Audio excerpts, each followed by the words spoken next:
શ્રીમદ દેવી ભાગવત સ્કંદ 8મો અને અધ્યાય 1, 2, 3 અને 4।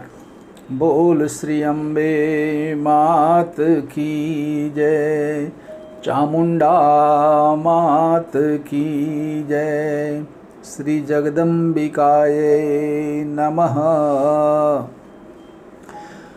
સૃષ્ટિના આરંભમાં સ્વયંભૂ મનુ દ્વારા દેવીની સ્તુતિ તથા વરાહ અવતારની સંક્ષિપ્ત કથા।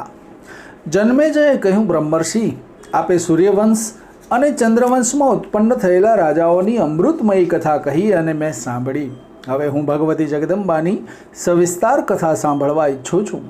બધા જ મન્વંતરોમાં જ્યાં જ્યાં જે સ્થાનોમાં જે કર્મથી તથા જે બીજ મંત્ર દ્વારા શીઘ્ર ફળ આપનારી દેવીની પૂજા થાય છે તે બધા પ્રસંગો મને સંભળાવો, જેથી મારું કલ્યાણ થાય। સાથે સાથે દેવીના વિરાટ સ્વરૂપનું પણ વર્ણન કરવાની કૃપા કરો। વ્યાસજી કહે છે, રાજન સાંભળો, હવે હું ભગવતી જગદંબાની શ્રેષ્ઠ પૂજાનો પ્રસંગ કહું છું, જે કરવાથી અથવા સાંભળવાથી મનુષ્યનું કલ્યાણ થઈ જાય છે। પ્રાચીન કાળની વાત છે। આ જ વિષયમાં નારદજીએ ભગવાન નારાયણને પૂછ્યું હતું। તે સમયે યોગ માર્ગના પ્રવર્તક ભગવાન નારાયણે જે ઉત્તર આપ્યો હતો તે કહું છું। એક સમયની વાત છે। બ્રહ્માપુત્ર નારદજી પૃથ્વી પર ફરતા ફરતા ભગવાન નારાયણના આશ્રમ પર ગયા। તેમણે યોગાચાર્ય નારાયણને પૂછ્યું। નારદજીએ કહ્યું, દેવેશ્વર, આપ પુરાણ પુરુષોત્તમ, બધા દેવતાઓના નિયામક, જગતને ધારણ કરવાવાળા, સર્વજ્ઞ તથા સર્વગુણ સંપન્ન છો। ભગવાન, આ જગતનું જે આદિ તત્વ છે તે જાણવાની મારી ઈચ્છા છે। કૃપા કરી જણાવો, આ જગત શેમાંથી ઉત્પન્ન થયું છે? તેની રક્ષા કોણ કરે છે? તેનો સંહાર કોણ કરે છે? પ્રાણીઓને કોની સત્તાથી કર્મોના ફળની પ્રાપ્તિ થાય છે? કયા જ્ઞાનના પ્રભાવથી આ મોહરૂપી માયાનો નાશ થાય છે? તથા સાધકના હૃદયમાં કયા જપ, ધ્યાન અથવા આરાધના કે પૂજનથી સૂર્યોદયની જેમ પ્રકાશ ફેલાય છે? પ્રભુ, આપ આ બધા પ્રશ્નોના યથાર્થ ઉત્તર આપવાની કૃપા કરો, જે જાણીને મનુષ્ય આ અત્યંત અંધકારમય જગતને સરળતાથી પાર કરી શકે। વ્યાસજી કહે છે, રાજન, ભગવાન નારાયણ યોગીશ્વર, મુનિઓના શિરોમણી અને સનાતન પુરુષ છે। દેવર્ષિ નારદજીના પ્રશ્નોનો ઉત્તર આપતા તેમણે કહ્યું, ભગવાન નારાયણ બોલ્યા, દેવર્ષિ નારદ, તમે હવે જગતના શ્રેષ્ઠ તત્વને સાંભળો। જગતમાં એકમાત્ર તત્વ ભગવતી જગદંબા છે। એ વાત મેં પહેલાં જ કહી દીધી છે। દેવતા, ઋષિ, ગંધર્વ તથા અનેક મહાત્માઓનો પણ આ જ અભિપ્રાય છે। તે જ જગતની રચના, પાલન અને સંહાર કરે છે, કારણ કે તેઓ ત્રિગુણાત્મિકા હોવાથી સંપૂર્ણ કાર્યનો ભાર તેમના પર નિર્ભર છે। હવે હું દેવીના એ રૂપનું વર્ણન કરું છું જેની સિદ્ધિ પુરુષો પણ આરાધના કરે છે, અને તથા જે તેમની ભક્તિ કરનારા સંપૂર્ણ વિઘ્નોનો નાશ કરીને કામનાઓની પૂર્તિ કરે છે તથા મોક્ષ આપે છે। બ્રહ્માજીના પુત્ર સ્વયંભૂ વગેરે મનુ કહેવાય છે। આ મનુ મહારાજના પત્નીનું નામ શતરૂપા હતું। આ મનુ મહારાજને બધા જ મન્વંતરોના સંચાલક માનવામાં આવે છે। એકવાર તે સ્વયંભૂ મનુ તેમના પિતા બ્રહ્માજી પાસે ગયા। બ્રહ્માજીએ તેમને કહ્યું, બેટા, તમારે ભગવતી ભુવનેશ્વરીની ઉપાસના કરવી જોઈએ। તાત, તેમની કૃપાથી તમારું આ પ્રજા સૃષ્ટિનું કાર્ય સારી રીતે ચાલી શકશે। સ્વયંભૂ મનુને બ્રહ્માજીએ જ્યારે આ પ્રમાણે કહ્યું ત્યારે તેઓ તપસ્યા દ્વારા જગતની રચયિતા દેવીને પ્રસન્ન કરવાનો પ્રયત્ન કરવા લાગ્યા, જે દેવી દેવતાઓની અધિષ્ઠાત્રી, આધ્યા, માયા, સર્વશક્તિમયી અને સર્વ કારણોની કારણ છે। સ્વયંભૂ મનુએ ખૂબ જ ભક્તિપૂર્વક તે દેવીની સ્તુતિ કરી છે। મનુજી બોલ્યા, જગતના કારણના પણ કારણ, હે શંખ, ચક્ર અને ગદા ધારણ કરનારા તથા શ્રીહરિના હૃદયમાં બિરાજતા ભગવતી દેવેશ્વરી, આપને વારંવાર નમસ્કાર હો। હે જગતની માતા, હે બ્રહ્મરૂપિણી, હે ત્રણ વેદોરૂપી પ્રમાણને જાણનારા, હે સર્વદેવો વડે સ્તવાયેલા, હે મંગળમૂર્તિ, હે માહેશ્વરી, હે મોટા ઐશ્વર્યવાળા, હે મહામાયા, હે મોટા ઉદરવાળા, હે મહાદેવ પ્રિયા, હે વાસા, મહાદેવનું પ્રિય કરનારા, હે ગોપેન્દ્ર પ્રિયા, હે જ્યેષ્ઠા, હે મહાનંદા, હે મહોત્સવ, હે મહોત્સવા, તથા હે મહામારીના ભયનો નાશ કરનારા તમને નમસ્કાર હો. નારાયણી, આપ સર્વમંગળદાયીની મંગળમયી છો. હે કલ્યાણદાયીની શિવા, બધા પુરુષાર્થોને સિદ્ધ કરનારા શરણાગત વત્સલા, ત્રણ નેત્રોવાળા તથા ગૌરી, આપને નમસ્કાર હો. જેનાથી આ જગત ઉત્પન્ન થયું છે, જે સમસ્ત ભૂમંડળમાં વ્યાપ્ત છે, ચૈતન્ય એક આદિ અંતરહિત અને પ્રકાશ પુંજ છે, જેના ઈશારાથી બ્રહ્મા સંપૂર્ણ વિશ્વની ઉત્પત્તિ, વિષ્ણુ પાલન તથા રુદ્ર સંહાર કરે છે. મધુકૈટપના ભયથી અત્યંત ગભરાયેલા બ્રહ્માએ જેમની સ્તુતિ કરીને ભયંકર દાનવરૂપી સંસાર સમુદ્રથી પોતાનો ઉદ્ધાર કર્યો, તે ભગવતી જગદંબાને નમસ્કાર હો.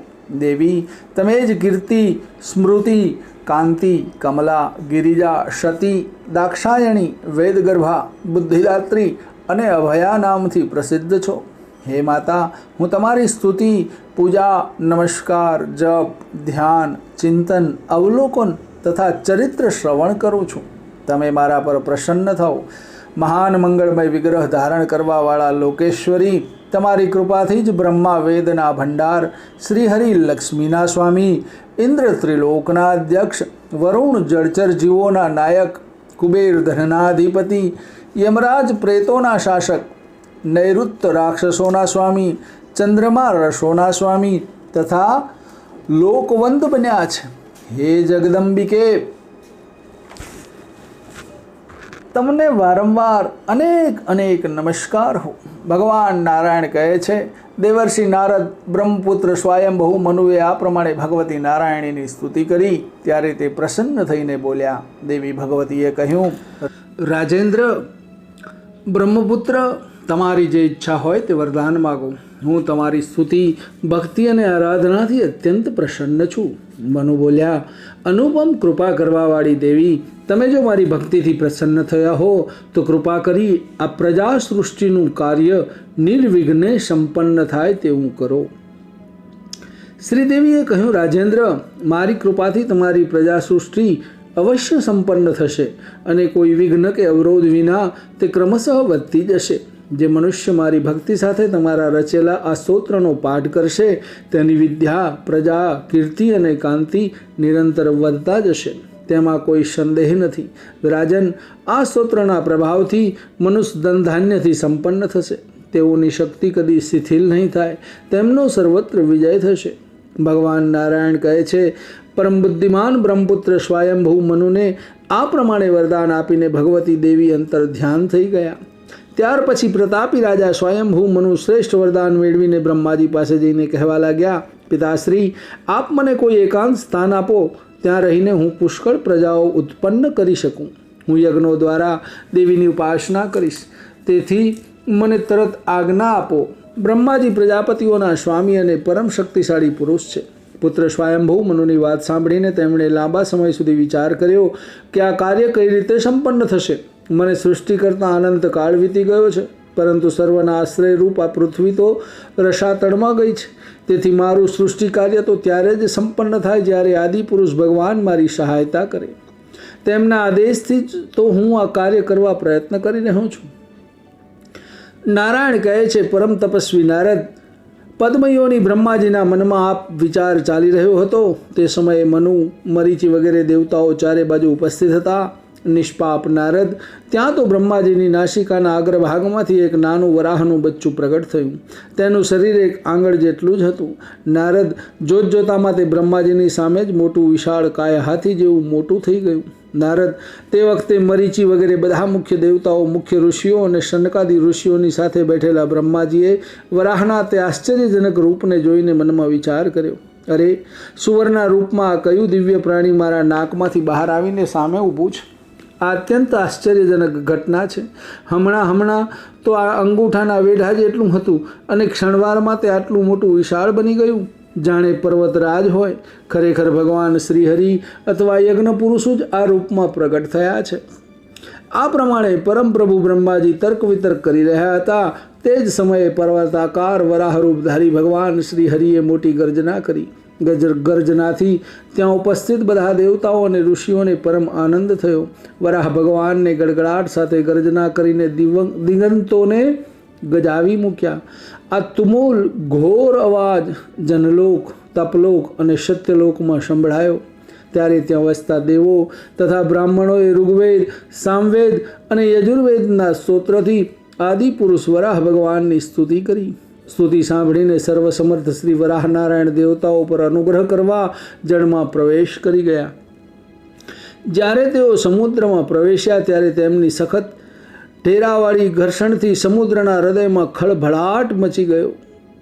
સમુદ્રએ વરાહ ભગવાનની આ પ્રમાણે પ્રાર્થના કરી, શરણાગતોના દુઃખ દૂર કરવાવાળા ભગવાન, મારી રક્ષા કરો.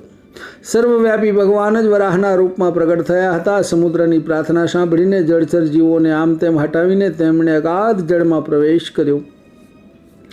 પૃથ્વીને શોધવા માટે તેમણે ચારે તરફ ચક્કર લગાવ્યા. તેઓ સૂંઘી સૂંઘીને પૃથ્વીને શોધી રહ્યા હતા. ત્યાર પછી જળમાં અદૃશ્ય પૃથ્વીને તેમણે શોધી કાઢી. પછી તે વરાહ ભગવાને પૃથ્વીને તે પોતાની દાઢથી ઉખાડી અને દાંતોના અગ્રભાગ ઉપર રાખી દીધી. પૃથ્વીને પોતાના દાંતો પર ધારણ કરી રહેલા તે યજ્ઞેશ ભગવાન એવી રીતે શોભતા હતા જેમ દિશાનો હાથી કમલિનીને ઉઠાવી રહ્યો હોય. દેવેશ્વર શ્રીહરિ પૃથ્વીને દાંતો પર લઈને ઊભા હતા. ત્યારે મનુ સહિત બ્રહ્માજી તેમના દર્શન કરીને સ્તુતિ કરવા લાગ્યા. બ્રહ્માજી બોલ્યા, ભક્તોના સંકટો દૂર કરવાવાળા ભગવાન શ્રીહરિ, આપનો જય હો. સંપૂર્ણ કામનાઓ પૂરી કરનાર ભગવાન, આપ દેવતાઓમાં સર્વશ્રેષ્ઠ છો. પ્રભુ, આ પૃથ્વી આપની દાઢ પર, કોઈ મતવાલા હાથીની સૂંઢ પર કમલિની શોભે એમ શોભી રહી છે. સૃષ્ટિ અને સંહારના નિયામક દેવેશ, આપને નમસ્કાર હો. બધા જ દેવતાઓના આશ્રય સ્થાન તથા દૈત્યોના નાશ માટે જુદા જુદા અવતાર લેનાર પ્રભુ, આપને આગળથી નમસ્કાર હો, પાછળથી વારંવાર નમસ્કાર હો.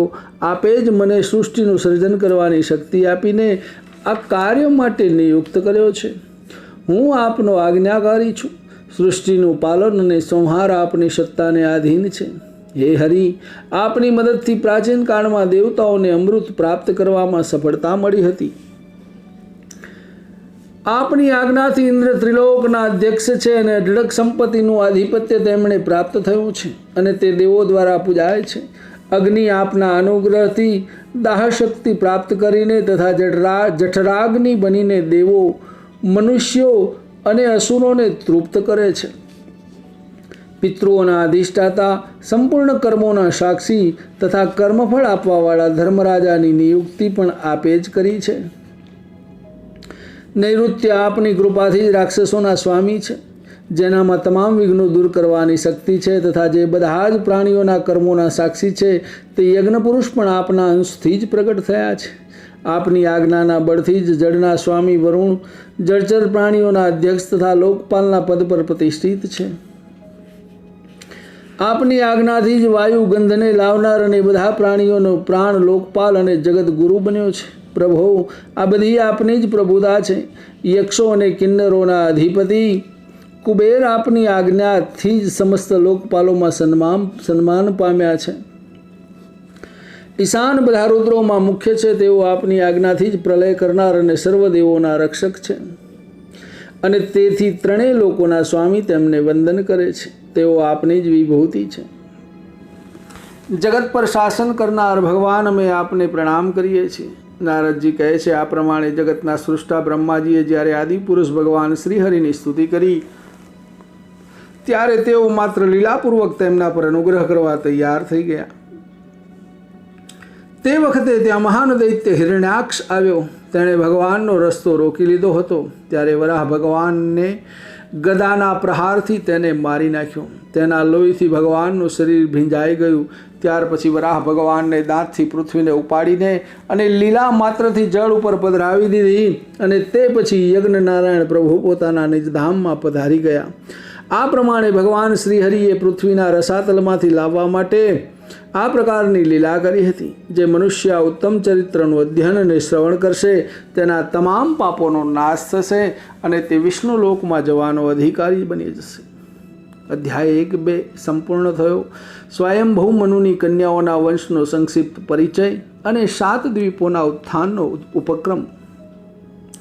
ભગવાન નારાયણ કહે છે, નારદ, જ્યારે ભગવાન શ્રીહરિ આ પ્રમાણે પૃથ્વીને યથસ્થાને મૂકીને વૈકુંઠ પધારી ગયા ત્યારે બ્રહ્માજીએ તેમના પુત્ર સ્વયંભૂ મનુને કહ્યું, મહાબાહો, તું પરમ તેજસ્વી પુરુષ છે, હવે તું આ પૃથ્વી પર રહીને પ્રજાની ઉત્પત્તિ કર.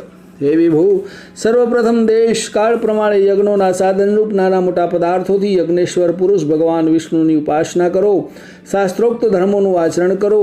વર્ણાશ્રમ ધર્મનું પાલન કરવું પણ અત્યંત આવશ્યક છે. જો આ ક્રમ પ્રમાણે આચરણ કરશો તો પ્રજાની વૃદ્ધિ થશે.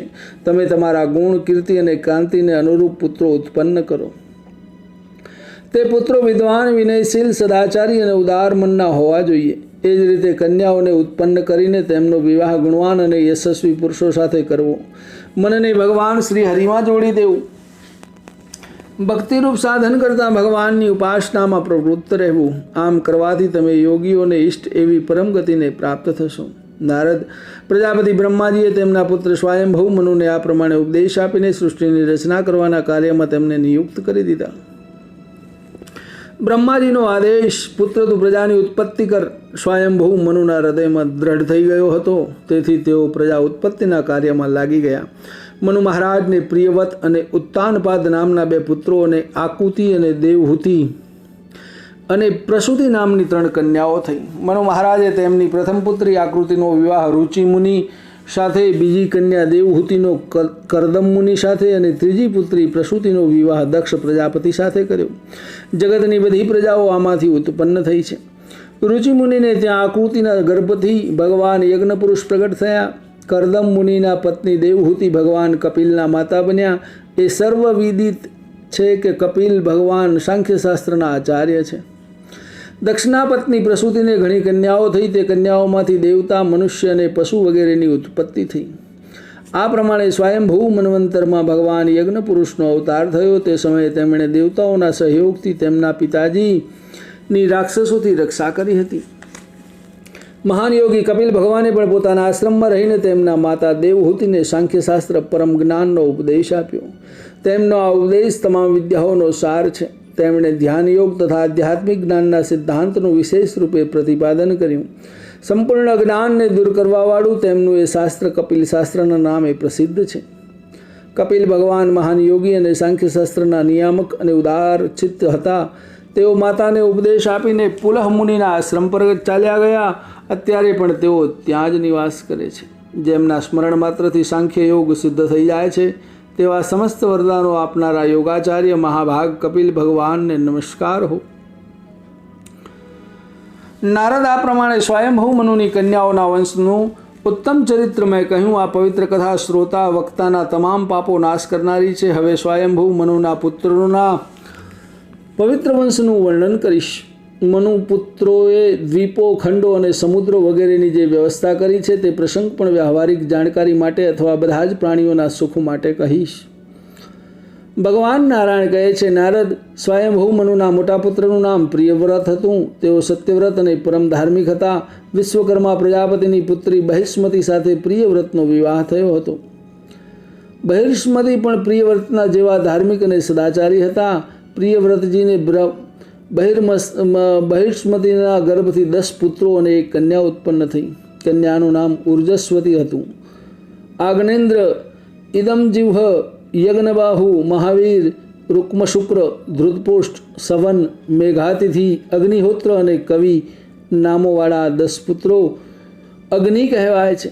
તેમાંથી કવિ, સવન અને મહાવીર આ 3 પુત્રોને વૈરાગ્યનો માર્ગ અપનાવ્યો. આ ત્રણેય આત્મવિદ્યાના પારંગત વિદ્વાન હતા. તેથી નિષ્પૃહ થઈને પરમહંસાશ્રમમાં સુખપૂર્વક રહેવા લાગ્યા. પ્રિયવ્રતના બીજા એક પત્નીથી 3 પુત્રો થયા. તે ઉત્તમ, તામસ અને રૈવત નામથી પ્રસિદ્ધ છે. આ 3 પ્રતાપી પુત્રો એક મન્વંતરના અધિષ્ઠાતા બન્યા. અખિલ ભૂમંડળ પર મહારાજ પ્રિયવ્રતનું શાસન હતું.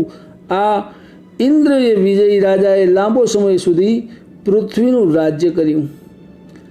એક સમયે જ્યારે સૂર્ય પૃથ્વીના અર્ધગોળાકાર ભાગમાં હતો ત્યારે ત્યાં પ્રકાશ હતો, અને જ્યારે સૂર્ય બીજા અર્ધગોળાર્કોના ભાગમાં ગયો ત્યારે અંધારું થઈ ગયું. આ પ્રકાશ અને અંધકારને જોતા પ્રિયવ્રતજીના મનમાં વિચાર આવ્યો, મારા શાસનકાળમાં પૃથ્વી પર અંધકાર થવો ન જોઈએ. હું તપ કરીને આ પરિસ્થિતિનું નિવારણ કરીશ. આવો નિશ્ચય કરીને મહારાજ પ્રિયવ્રતને સૂર્યના જેવા તેજસ્વી રથ પર બેસીને પ્રકાશ ફેલાવતા પૃથ્વીની 7 પ્રદક્ષિણા કરી. આ પ્રમાણે ચક્કર લગાવતા પ્રિયવ્રતજીના રથના પૈડાની જમીનમાં ખાડા પડ્યા. રથના પૈડાથી જમીનમાં ખાડા પડ્યા. તે જ 7 સમુદ્ર થયા અને પરિક્રમાની વચમાં જે પૃથ્વી હતી તે 7 દ્વીપોના રૂપમાં ફેરવાઈ ગઈ અને રથના પૈડાથી ખાઈઓ બની તે સમુદ્ર થયા. ત્યારથી પૃથ્વી પર 7 દ્વીપો અસ્તિત્વમાં આવ્યા. આ દ્વીપોના નામ જંબુ, પ્લક્ષ, સાલમલી, કુશ, ક્રૌંચ, શાક અને પુષ્કર છે. આ દ્વીપોનું માપ ઉત્તરોત્તર 2 ગણું છે. તેમની બહાર ચારે બાજુ વિભાગના ક્રમથી સમુદ્ર છે.